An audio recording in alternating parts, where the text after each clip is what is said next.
15 minute में ये chapter आपके दिमाग में फिक्स हो जाएगा। एक ही टाइप ऑफ प्लांट को एक जगह पे मैंने ग्रो करा है तो उसको बोला है क्रॉप। प्लोइंग एंड टिलिंग का मतलब क्या है? हम सॉइल को लूज कर रहे हैं। दो टाइप्स ऑफ क्रॉप होते हैं बेटा जी, दैट इज खारिफ एंड राबी। एक प्लोशेयर होता है ट्रायंगुलर आयरन स्ट्रिप जो सॉइल में जाता है और उसको जो लूज कर रहा है, टर्न कर रहा है, जिसमें लेबर भी बच गया, टाइम भी बच गया, that is seed drill. Weeds ऐसे अनवांटेड प्लांट्स हैं जो आपने ग्रो नहीं करे। हार्वेस्टिंग को सेलिब्रेट करने के लिए बहुत सारे फेस्टिवल्स होते हैं, सो that was festivals. Hello everyone. I am Astha Suryavanshi, your biology tutor, your biology educator. और आज हम आ गए हैं अपनी 3R वाली टेक्निक लेके। What is this ma'am 3R technique? This 3R technique is first of all revise. We're going to revise one chapter today, that is your crop production and management. Once we've done the revision, we are going to do the second part, that is reread it. We're going to read it again and again so that it is fixed in our mind. And lastly, the last R is rock. Once you have revised it, reread it, then obviously what you have to do, you have to rock in your exams. So with this 3R strategy, we're going to ace today's class. Now, what is the motto for today's class? I have seen many of your comments that, ma'am, we are facing issues in crop production and management. We have studied it, but we want that last minute revision and we want it from you. So your wish is like our command. So we are here to take that revision. Now, this revision is going to be with the speed of bullet train. बिल्कुल bullet train की speed से हम भागेंगे क्योंकि ये 15 minute की revision है। 15 minute में ये चैप्टर आपके दिमाग में फिक्स हो जाएगा। एग्जाम में जाने से पहले कुछ नहीं करना है, आना है, ये 15 मिनट का सेशन देखना है क्रॉप प्रोडक्शन एंड मैनेजमेंट का, and this chapter is done for you. Secondly बेटा जी, आपके लिए मैं by the end of the class एक क्वेश्चन भी दूंगी और वो क्वेश्चन आपके कम्युनिटी चैनल पे भी जाएगा, जहां पे मैं आपके आंसर चेक करूंगी क्या आपने क्लास में 15 मिनट में ध्यान लगा के सुना है, आप समझ रहे हैं कि नहीं। So please be ready for that question also towards the end of the class. So let's get started with the very first thing. अब बच्चे जी, मैंने क्या किया है, तो पहला चैप्टर है आपका क्रॉप प्रोडक्शन एंड मैनेजमेंट, उसको हम ले रहे हैं, right. Chapter number 1 crop production and management. अब बच्चे ये चैप्टर का एक पूरा माइंड मैप आपके सामने रेडी कर दिया है कि आपको कुछ भी देखना है, एक माइंड मैप आ जाए, अच्छा क्या क्या क्या था सब फिक्स हो जाए दिमाग में। So I prepared this mind map for you guys. Now बच्चे, हमने क्या किया है, इस पूरे क्रॉप प्रोडक्शन एंड मैनेजमेंट को 3 पार्ट्स में तोड़ा है। सबसे पहला हम देखेंगे crops and the types of crops, फिर नेक्स्ट चलेंगे हमारी जो मेजर एग्रीकल्चरल प्रैक्टिसेस थी। जैसे हमारा ये कंप्लीट होएगा, हम एंड में जाएंगे एनिमल हस्बेंड्री। तो I have broken down this complete chapter into 3 parts. एक एक करके देखेंगे। दो अगर आपको एक जगह से अल्टीमेटली देखा है तो आप प्लीज इसको देख सकते हैं, you can take a screenshot, आप खुद भी इसको एक बार देख सकते हैं एट द एंड, ताकि आपके पास एक चीज रहे। बट हम एक एक करके इसको जरूर डिटेल में थोड़ा सा समझेंगे, राइट। सो पहले हम स्टार्ट कर रहे हैं with the types of crop. तो बच्चे पहले सबसे क्वेश्चन आता है, मैम क्रॉप क्या है? बच्चे क्रॉप कुछ भी नहीं है, वो चीज एक टाइप का प्लांट। लेट्स से अगर मैंने एक पर्टिकुलर लैंड लिया है, right, I have taken a particular land, और मैं कह रही हूँ ये जो मेरा फील्ड है ये वीट क्रॉप इसमें मैंने ग्रो करी है। जब मैं कह रही हूँ वीट क्रॉप ग्रो करी है, मतलब जितने भी यहाँ पे प्लांट्स हैं वो सारे कौन से स्टाइल के होंगे, वो सारे के सारे वीट होंगे, right. That is when one type of crop or one type of plant is grown at one particular pace at a very large scale, large number में मैंने एक ही type of crop को एक ही जगह पे grow कर दिया है, तो उसको हम बोलते हैं क्रॉप, है ना। एक ही टाइप ऑफ प्लांट को एक जगह पे मैंने ग्रो करा है तो उसको बोला है क्रॉप। 2 टाइप्स ऑफ क्रॉप होते हैं बेटा जी, दैट इज खारिफ एंड राबी। खारिफ याद रखेंगे खामोश से, तो बच्चे खारिफ कौन सी क्रॉप है, हमारी मॉनसून क्रॉप, वो क्रॉप जिसको हम रेनी सीजन में ग्रो करते हैं, तो इसलिए हम इसका नाम रख देते हैं मॉनसून या फिर रेनी क्रॉप। भाई राबी क्रॉप कौन सी है, जो विंटर सीजन में ग्रो कर रहे हैं, तो इसका नाम क्या रख देंगे बच्चे जी, विंटर क्रॉप। एंड जी तो ऑब्वियसली क्या क्या इसके एग्जाम्पल है, पैडी, पैडी यानी कि हमारा राइस। अच्छा क्वेश्चन आ जाए, पैडी को हम खारिफ विंटर सीजन में क्यों नहीं ग्रो कर पाते, ये खारिफ क्रॉप है तो भाई विंटर सीजन में कैसे ग्रो करेंगे, इसको तो ज्यादा पानी चाहिए अपनी ग्रोथ के लिए, इसलिए हम इसको विंटर सीजन में नहीं ग्रो कर सकते। याद रखिएगा वीट राबी क्रॉप है, वीट और राइस सेम जगह नहीं है and rest of the examples are here. अब बच्चे कौन से सीजन में हमने इसके सीड को सॉइल में डाला, दैट इज सो किया, एंड कब उसको जब वो ग्रो हो गई तो हार्वेस्ट कर दिया, उसको भी देख लेते हैं। तो जनरली बेटा इसको सो किया जाता है in the month of the June and इसको हम हार्वेस्ट कर लेंगे in the month of the September. And similarly अगर मैं बात करूं, that is month of sowing and month of harvesting. And similarly बच्चे जी अगर मैं बात करती हूँ अपने राबी क्रॉप की, तो राबी क्रॉप का क्या रहेगा हमारा, यहाँ पे हम मेंशन करेंगे बेटा इसको हम कब सो कर रहे हैं, अक्टूबर में, और हार्वेस्ट कब करेंगे बच्चे जी, मार्च में, राइट। हार्वेस्ट कब कर रहे हैं, मार्च में, तो so in the month of October and harvested in the month of March. अब ये था crops and types of crops. Second part पे हम बढ़ते हैं, दैट इज एग्रीकल्चरल प्रैक्टिसेस। अब फार्मर जब क्रॉप को ग्रो कर रहा है बेटा, वो मैंने कहा था ये ऐसा ही कुछ नहीं है, कुछ भी ऐसा कर दिया, ये एक आर्ट है, आर्ट। तो इस आर्ट में लगते हैं कुछ steps, right. What are these steps, इधर हमारे वो मेंशन्ड है। तब सबसे पहले सॉइल को प्रिपेयर करेंगे, फिर हम उसमें सीड को सो करेंगे, वहां पे हम न्यूट्रिएंट्स देंगे with the help of manures and fertiliser, हम उसको पानी देंगे, इरिगेशन, फिर हमारा अगर कोई अनवांटेड प्लांट है उसको रिमूव करेंगे, that is removal of the weeds. Lastly हमारा जब क्रॉप्स पूरा ग्रो हो गया तो हमने उन मैच्योर क्रॉप्स को कट किया, दैट इज हार्वेस्टिंग। और जब हमने हार्वेस्ट कर लिया ताकि वो through out the season, through out the year हमारा क्रॉप्स अवेलेबल रहे, तो उसको हम स्टोर करेंगे, दैट इज स्टोरेज। अब एक एक करके हम हर टाइप ऑफ क्रॉप के जो भी ये प्रैक्टिसेस हैं हम इनको ध्यान से देखेंगे। सबसे पहले सॉइल को प्रिपेयर कर रहे हैं, जिसमें हमने तीन चीज देखी, ploughing and tilling and lastly levelling. बच्चे प्लोइंग एंड टिलिंग का मतलब क्या है, हम सॉइल को लूज कर रहे हैं, है ना। लूज क्यों कर रहे थे बच्चे जी, ताकि रूट्स इजिली ब्रीथ कर पाए और अच्छे से पेनिट्रेट कर पाए सॉइल में। कोई वीड है तो वो उससे वो भी हट जाएगा, वीड यानी कोई अनवांटेड प्लांट है तो भी हट जाएगा, और इससे जो फ्रेंड्स है फार्मर के, जो नेचर के गार्डनर है, अर्थवर्म, उनका नंबर भी बढ़ता है। So what is ploughing and tilling, it is nothing but the loosening of the soil. हम सॉइल को लूजन कर रहे हैं, टर्न कर रहे हैं, loosening and turning of soil. हम सॉइल को लूज कर रहे हैं, टर्न कर रहे हैं।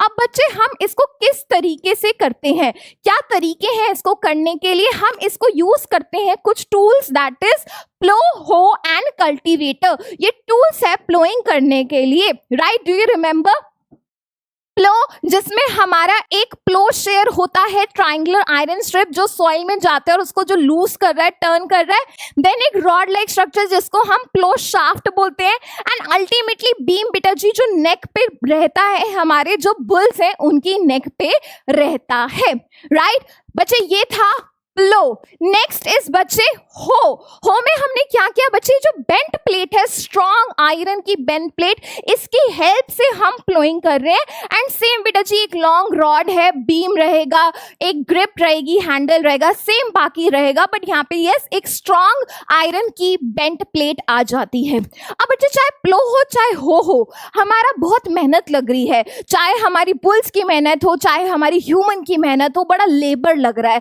टाइम लग रहा है, तो उस टाइम और लेबर को बचाने के लिए आ जाता है cultivator. Cultivator will save the time and the labour, right. तो ऑब्वियसली ये एक बढ़िया है क्योंकि हम इसमें ट्रैक्टर का इस्तेमाल करके ये अपनी प्लोइंग कर रहे हैं। That was about preparation of soil. And lastly एक वर्ड है लेवलिंग। बच्चे सॉइल जो ऊबड़ खाबड़ है, वो ऊबड़ खाबड़ यानी कि अनइवन ना रहे, उस अनइवन को हम लेवल कर रहे हैं with the help of leveller, and इस प्रोसेस को हम बोलते हैं लेवलिंग, है ना। ऊबड़ खाबड़ को, नॉन यूनिफॉर्म चीज को हम यूनिफॉर्म बना रहे हैं।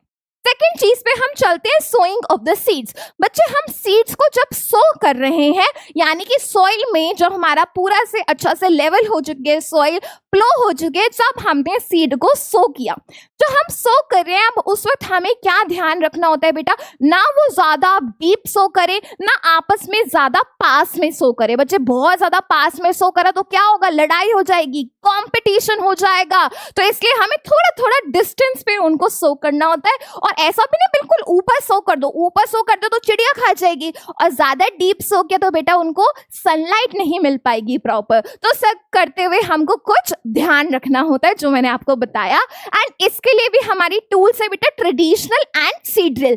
जल्दी से टूल्स को देख लेते हैं। तो बच्चे दो टूल्स है, एक ट्रेडिशनल वही जहां पे हमने अपनी कैटल लेबर को, ह्यूमन लेबर को इस्तेमाल किया, जहां पे हमने क्या किया, एक फनल लिया और इस फनल में सीड्स को डाल दिया, राइट। और यहाँ पे वो 2-3 पाइप्स के थ्रू अंदर एंटर करता है सॉइल में और सीड को प्लेस कर देता है। अगेन बच्चे टाइम लग रहा था, तो हम एक और बेटर मेथड लिया है जिसमें लेबर भी बच गया, टाइम भी बच गया, that is seed drill. Same बेटा जी, एक फनल रहेगा, इस फनल में हम क्या करते थे, सीड्स डालते थे, और बच्चे 5-6 पाइप्स रहेंगे जिसके थ्रू सॉइल में सीड प्लेस हो जाएगा। हमने क्या देखा, ये बच्चे जो पाइप्स है यूनिफॉर्म डिस्टेंस है, ताकि जो हमारे सीड है वो आसपास में ना सारे आए, प्रॉपर डिस्टेंस पे रहे।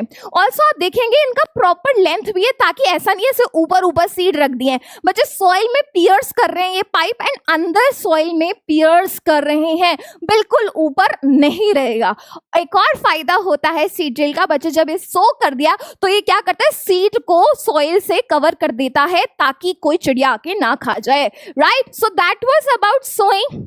नेक्स्ट हम चलते हैं एडिशन ऑफ न्यूट्रिएंट्स। बच्चे न्यूट्रिएंट्स हम ऐड करते हैं ताकि सॉइल को नरिशमेंट मिले। सॉइल को जब नरिशमेंट मिल रहा है, वो प्लांट ले रहा है, प्लांट उस न्यूट्रिएंट्स का क्या कर रहा है, ग्रोथ कर रहा है बच्चे, right. We do it with the help of manures and fertilisers. जल्दी से हम मैन्योर्स एंड फर्टिलाइजर्स को भी देख लेते हैं। बच्चे सबसे पहले मैन्योर आपका ऑर्गेनिक है, आप फील्ड्स में प्रिपेयर करते हैं। फर्टिलाइजर मैन मेड है, फैक्ट्रीज में प्रिपेयर होता है। सेकेंड चीज बेटा, हमारा मैन्योर से कोई ह्यूमस नाम की चीज एक मिलती है, लेकिन फर्टिलाइजर से ह्यूमस जैसा कुछ भी नहीं मिलता है, राइट। लास्टली बच्चे, fertilisers are rich in specific type of nutrients, लेकिन मैन्योर स्पेसिफिक न्यूट्रिएंट्स नहीं देते हैं। और तो और मैन्योर्स में न्यूट्रिएंट्स का अमाउंट कम होता है और फर्टिलाइजर्स में न्यूट्रिएंट्स का अमाउंट ज्यादा होता है, right. So that was about it. बच्चे हम इसमें फैलोइंग भी और क्रॉप रोटेशन के थ्रू भी न्यूट्रिएंट्स का अमाउंट बढ़ा सकते हैं। फैलोइंग मतलब लैंड को अनकल्टिवेटेड छोड़ सकते हैं एक सीजन तक, और क्रॉप रोटेशन नाम से समझ आ रहा है रोटेट करे। पहले लेट्स से हमने ऐसा कोई सॉइल में प्लांट ग्रो करा जिससे नाइट्रोजन रिप्लेनिश हो जाए, नाइट्रोजनस प्लांट, राइट, जैसे जो नाइट्रोजन प्रोवाइड कर रहे हैं, लेग्यूमिनस प्लांट ग्रो कर रहे हैं, जैसे कि आपका ग्राम, और उसके बाद हमने क्या ग्रो किया, लेट्स से वीट। तो रोटेट कर रहे हैं, पहले ग्राम फिर वीट, फिर ग्राम फिर वीट, है ना, रोटेट किया, इसलिए क्रॉप रोटेशन।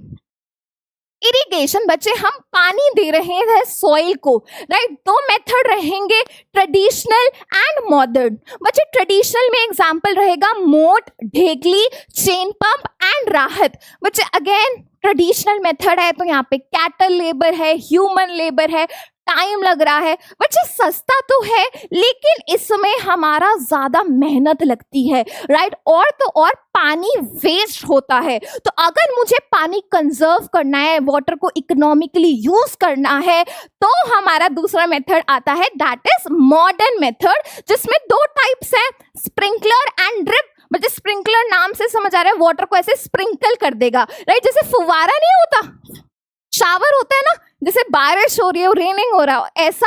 और बच्चे ड्रिप सिस्टम नाम से समझ आ रहा है, ड्रिप, ड्रॉप करके पानी को रूट्स के पास गिराएगा। तो जनरली वहां यूज होता है बच्चे जी जहां पे आपकी पानी की अवेलेबिलिटी पुअर है, पानी की अवेलेबिलिटी कम है। नेक्स्ट आते हैं रिमूवल ऑफ वीड्स। बच्चे वीड्स ऐसे अनवांटेड प्लांट्स हैं जो आपने ग्रो नहीं करे, आपको जरूरत नहीं है, तो बच्चे इनको बोलते हैं वीड्स। अब बच्चे इनको रिमूव करने के प्रोसेस को बोलते हैं weeding. Removal of weed is weeding. अब बच्चे हम वीड्स को क्यों रिमूव करें बेटा? क्योंकि अगर ये प्लांट्स के साथ ग्रो करेंगे तो प्लांट्स का सारा न्यूट्रिएंट्स खुद खा जाएंगे। अगर सारा न्यूट्रिएंट्स खुद खा गया तो प्लांट क्या खाएगा, राइट? इसलिए हम उसको रिमूव करेंगे। रिमूव करने के लिए ट्रेडिशनल मेथड है खुरपी, फिर हम सीड ड्रिल है ना, जो हम सीड ड्रिल की मदद से भी हर सकते हैं, और वीडीसाइड। वीडीसाइड बच्चे साइड मतलब होता है टू किल, एंड किसको किल करें? साइड मतलब टू किल, किसको किल करा? वीड को। तो बच्चे वीड्स को किल करने वाले केमिकल्स को बोलते हैं weedicides, right? Next we come to harvesting. जब पूरा प्लांट ग्रो हो गया तब हम उसको कट कर रहे हैं। अब बच्चे हार्वेस्टिंग के लिए हम सबसे प्रॉपर, जो सबसे पुराना मेथड जो टूल यूज करी थी, दैट इज सिकल, है ना? ऐसे टाइप की कुछ सिकल होती है, राइट? और तो और हम कुछ मशीन की हेल्प से भी कर सकते हैं, और उस मशीन का नाम क्या हो सकता है? Harvester. Harvester is the machine name, right? Next we come to threshing. Threshing मतलब सीड से जो उसके आउटर कवरिंग है, जो शाफ है, जो छिलका है, उसको हटाना बोलते हैं थ्रेशिंग। थ्रेशिंग करने वाला थ्रेशर। कंबाइन बेटा जो हार्वेस्टिंग भी करे, थ्रेशिंग भी करे, वो कंबाइन। विनोइंग मतलब जब हम ये कर रहे हैं with the help of wind, जब हम रिमूव कर रहे हैं शाफ्ट को from the seed grain from the wind, that is winnowing. And इस हार्वेस्टिंग को सेलिब्रेट करने के लिए बहुत सारे फेस्टिवल्स होते हैं, सो दैट वाज फेस्टिवल्स। लास्टली हम आते हैं स्टोरेज पे। बच्चे प्लांट्स को जब हमारा पूरा ग्रो कर दिया, जो सीड्स हैं, जब आप उनको स्टोर कर रहे हैं ताकि थ्रू आउट द ईयर आपके पास अवेलेबल रहे, दैट इज स्टोरिंग। बच्चे उनको बचाना है बायोटिक यानी लिविंग चीजों से, जैसे कि कोई रोडेंट्स हो गया, पेस्ट हो गया, बैक्टीरिया हो गया, इन्फेक्शन हो गए, उनसे। ए बायोटिक बोले तो अगर हम कहें नॉन लिविंग चीजें, जैसे टेम्परेचर हो गया, मॉइस्चर हो गया। ज्यादा टेम्परेचर है तो ऑब्वियसली प्लांट्स उसमें ग्रो करेंगे। हमें थोड़ा कूल रखना होगा ताकि प्लांट्स जो माइक्रो ऑर्गेनिजम्स हैं वो इजीली ग्रो ना कर पाए, राइट? जितना कम टेम्परेचर उतना बेटर, बैक्टीरिया ग्रो नहीं करेगा, राइट? ऑल्सो जितना ज्यादा मॉइस्चर उतना माइक्रो ऑर्गेनिज्म ग्रो करेगा, तो हमें मॉइस्चर भी कम करना होगा। मॉइस्चर कैसे कम कर सकते हैं? सन में सुखा के ड्राई कर दो उसको, राइट? एंड हम इनको स्टोर कर सकते हैं सीलोस एंड ग्रेनरीज में। बेसिकली स्टोर हाउसेज हैं, पिट्स बने हुए हैं जिसमें हम इनको स्टोर करेंगे। लास्ट टॉपिक बेटा रहेगा आपका एनिमल हस्बेंड्री। एनिमल हस्बेंड्री का सिंपल सा मतलब है बच्चे जो हमारे डिफरेंट प्यारे प्यारे एनिमल्स हैं, है ना, कैटल हो गया, बर्ड्स हो गए, फिशेस हो गए, हनी बीज हो गया, हम इनका ख्याल रख रहे हैं, इनको शेल्टर दे रहे हैं, इनको बीमारियों से बचा रहे हैं, हम इनको खाना खिला रहे हैं। क्यों बच्चे? ताकि हमें इनसे डिफरेंट चीजें मिले, जैसे मिल्क मिले, एग मिले, राइट, हनी मिले, मीट मिले। So that is animal husbandry. ये था बच्चे आपका ये पूरा चैप्टर। एंड लास्टली बच्चे आपका जो होमवर्क रहेगा वो रहेगा आपके कम्युनिटी चैनल पे। आपके कम्युनिटी चैनल पे आपका होमवर्क आएगा। I am gonna check it in the class that क्या आपने ये किया है कि नहीं। मैं पूरा उस पे आपके कमेंट्स पे पूरा चेक रखूंगी क्या आप उसको अच्छे से सॉल्व कर रहे हैं कि नहीं। और नेक्स्ट क्लास में नेक्स्ट चैप्टर की जो हम रिवीजन करने आएंगे, आई डेफिनेटली टेल कि आपने ढंग से किया है कि नहीं। तो that was all from my side. हमने इसको पूरा कंप्लीट कर दिया है, that is crop production and management. इस 3R को इस्तेमाल करिए and please do rock in your guys exams. All the best.